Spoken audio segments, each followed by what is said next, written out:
10.9%. That is the H-1B lottery selection rate everyone still quotes. Engineers post it on Reddit. Career coaches put it in slide decks. It is the math everyone knows. The actual FY2026 selection rate is 35.3%. The difference is 2 years and 1 rule. I will show you what changed, why both numbers are real, and what the math says for an F1 student with 3 OPT years to try. Phase 1 of this channel covered what happens if you get the green card. Phase 2 starts here. Do you even get to file? The numbers come from a USCIS press release dated July 18, 2025.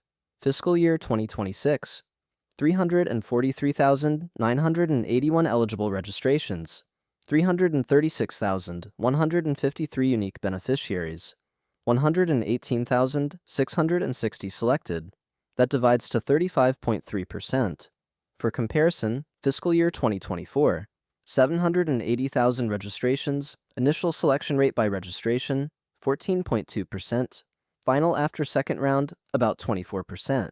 Between those two cycles, one rule changed. The selection process moved from counting registrations to counting unique beneficiaries. We will get to what that means and what it didn't fix.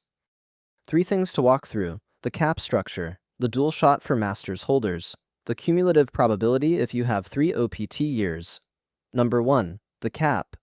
Per the Immigration and Nationality Act, Section 214, Paragraph G, Congress sets the H-1B annual cap at 85,000 visas, 65,000 in the regular cap, 20,000 additional for beneficiaries with a U.S. master's degree or higher. A small carve-out, 6,800 of the regular 65 are reserved for Singapore and Chile nationals under free trade agreements. Effective regular cap for everyone else, about 58,200. Number 2. The dual shot. Masters or higher beneficiaries enter the regular 65,000 lottery first. If they are not selected, they automatically enter the 20,000 masters-only lottery. Bachelors-only beneficiaries get 1 shot. The result, computed from FY2026 selections. Bachelor's beneficiaries, 26%.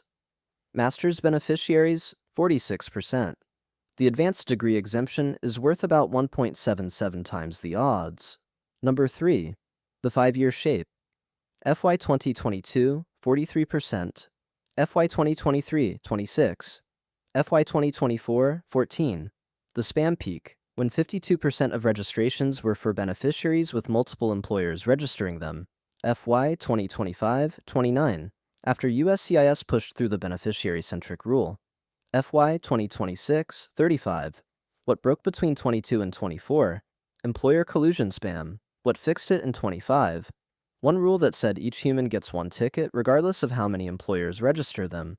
The 10.9% number people quote, that is the single employer, single registration effective rate in FY2024, when the average beneficiary had 2+ registrations diluting them. The spam was the math. Number 4, the OPT cumulative. An F1 student with a STEM degree gets 36 months of work authorization, 1 12-month OPT plus a 24-month STEM extension. That is 3 lottery attempts. The cumulative probability of getting selected at least once over 3 attempts is 1 minus the probability of losing all 3. Bachelor's-only candidate, 60% will be selected within 3 years. 40% will not. Master's candidate, 84% within 3 years. 16% will not. The reform did not eliminate randomness. It made the dice less loaded. 2 in 5 bachelor's-only Google engineers still lose all 3 years. 2 scenarios. Raj, bachelor's in computer science, job offer from Google, started OPT in 2024. FY 2024 lottery, lost. FY 2025, lost. FY 2026, lost. 3 in a row. Mathematically, the probability of that outcome is about 40% for a bachelor's-only single-employer candidate. 2 in 5. He has to leave the country at the end of his STEM OPT. The Google offer does not survive the deadline. Priya, master's in computer science from Stanford, job offer from Stripe. 2 lottery attempts so far. Cumulative loss probability after 2, 30%. Cumulative loss probability after 3, 16%. Most likely outcome, selected.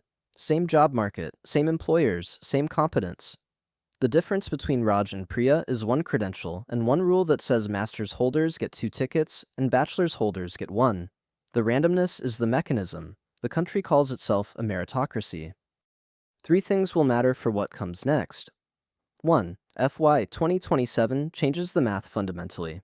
DHS finalized a wage-weighted lottery rule on December 29, 2025. Effective February 27, 2026, highest wage beneficiaries get 4 lottery entries. Lowest wage get 1. Estimated selection rate for the highest tier, 61%. We compute that in a future episode. 2. The $100,000 H-1B fee. President Trump signed the proclamation September 19, 2025. Federal judge upheld it December 19, effective for new petitions from beneficiaries outside the U.S. Will depress employer registrations going into FY 2027. 3. Phase 2 of this channel maps the H-1B math from here. V7 is the multi-employer crackdown. V8 is the full F1 to OPT to H-1B funnel. V9 is cap-exempt bypass. V10 is premium processing. Then the channel reconnects to Phase 1. Phase 1 was after you win. Phase 2 is before. V7 drops next. We compute the multi-employer crackdown. Subscribe. Real numbers. Real weight. USCIS data only.